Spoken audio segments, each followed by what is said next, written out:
যোগ দেন সকলে মুতার ভাইয়ের ইফতারে মুতার ভাইয়ের আগমন শুভেচ্ছা স্বাগতম মুতার ভাইয়ের আগমন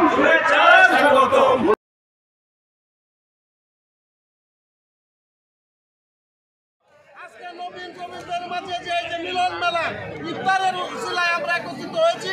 আল্লাহ রাব্বুল আলামিনের কাছে আমরা লাখো কোটি শুকরিয়া আদায় করছি। আমরা আশা করব এই যে বর্তমান সরকার ইউনূস সরকার যত তাড়াতাড়ি আমাদের নির্বাচনের ব্যবস্থা করে দিবে, আমরা তত তাড়াতাড়ি দেশে একটা সুন্দর পরিবেশ ফিরে পাবো। আগামী দিনে এই ভোটের অধিকার আদায় করার লক্ষ্যে আমরা আগামী দিনে জনতা মুতার নেতৃত্বে সকলেই তারেক রহমানের বিএনপিকে নিয়ে ষড়যন্ত্র চলছে, সেই ষড়যন্ত্র আজকে নয়। বঙ্গবন্ধু শেখ মুজিবুর রহমান ষড়যন্ত্র করে বাকশাল কায়েম করে সকল দলের রাজনীতি বন্ধ করে দিয়েছিল।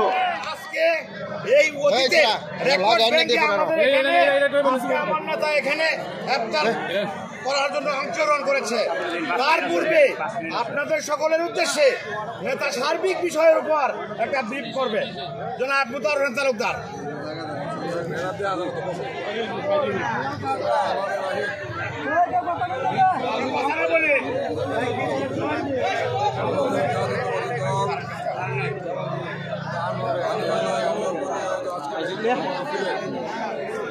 সম্মানিত সভাপতি উপস্থিত আছেন উপজেলা বিএনপি সংগ্রামী সচিব যুগ্ম আহ্বায়ক আব্দুল মালেক, যুগ্ম আহ্বায়ক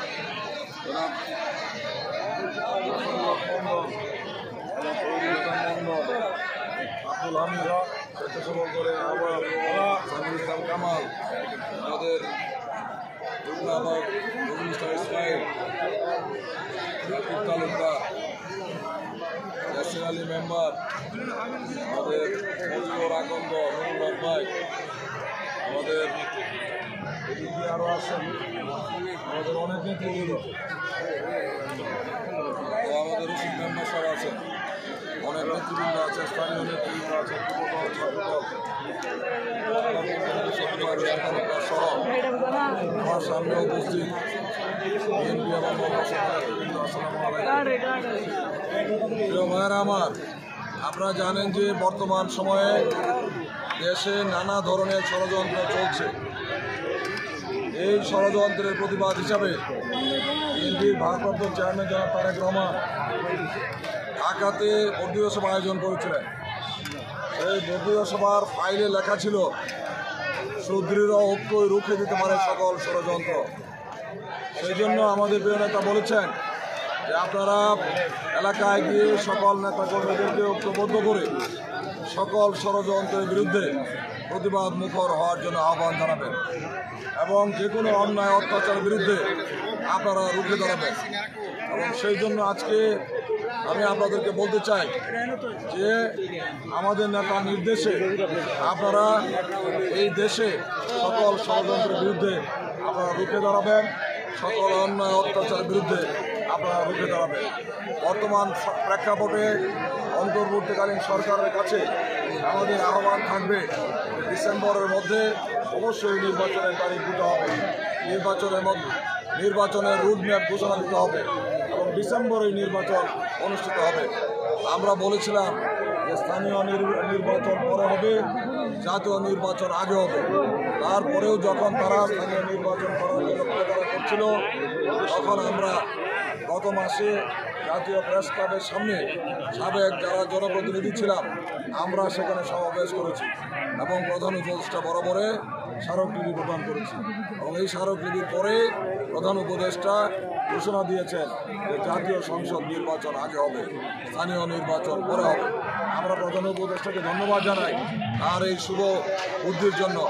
আমরা বিগত দিনে হাসিনাকেও অনেক ভালো ভালো বুদ্ধি দিয়েছিলাম, কিন্তু কোনো বুদ্ধি হাসিনা শুনে নাই এবং না শোনার কারণেই আজকে স্বৈরাচার হাসিনার পতন হয়েছে। আমরা ইউনূস সরকার সাহেবকে বলতে চাই যে আপনি অবিলম্বে জাতীয় সংসদ নির্বাচনের তারিখ ঘোষণা করুন, তা না হলে দেশের যে পরিস্থিতি দেশের দ্রব্যমূল্যের ঊর্ধ্বগতি, আজকে জিনিসপত্রের মূল্য বৃদ্ধি, আজকে দেশে আইন শৃঙ্খলার অবনতি, এই সকল মিলিয়ে দেশের অবস্থা নাজুক। এই নাজুক পরিস্থিতি থেকে উত্তরণের একমাত্র রাস্তা হচ্ছে জাতীয় নির্বাচন, এবং এই নির্বাচনের মধ্য দিয়ে জনগণ যাকে ভোট দিবে আমরা তাকে মেনে নিব।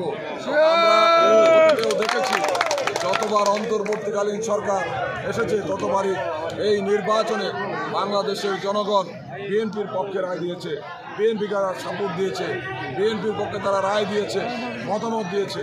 আমরা আশা রাখি যে আগামী যে নির্বাচন হবে সেই নির্বাচনে বাংলাদেশ জাতীয়তাবাদী দলকে জনগণ সাপোর্ট দেবে। কারণ আমরা 16 বছরে অনেক অত্যাচারিত হয়েছি, নির্যাতিত হয়েছি, গুম খুনের শিকার হয়েছি। সেই জন্য জনগণের ভালোবাসা আমাদের প্রতি রয়েছে, এবং সেই ভালোবাসার বহিঃপ্রকাশ ঘটবে নির্বাচনের দিন, এবং সেই নির্বাচনে তারা রায় দিবে, এবং রায় দিয়ে জাতীয়তাবাদী দলকে তারা আগামী দিনে জাতীয় সংসদে নেতৃত্ব দেওয়ার জন্য সুযোগ তৈরি করে দেবে। আমরা আশা রাখি আমাদের প্রিয় নেতা বিএনপির ভারপ্রাপ্ত চেয়ারম্যান জনাব তারেক রহমান দেশে এসে সকল নাগরিককে ঐক্যবদ্ধ করে বাংলাদেশে একটি জাতীয় সরকার প্রতিষ্ঠা করবেন, সেই আশা আহ্বান রেখে আমাদের সবাইকে ধন্যবাদ জানিয়ে, কৃতজ্ঞতা জানিয়ে আমি আমার বক্তব্য শেষ করছি।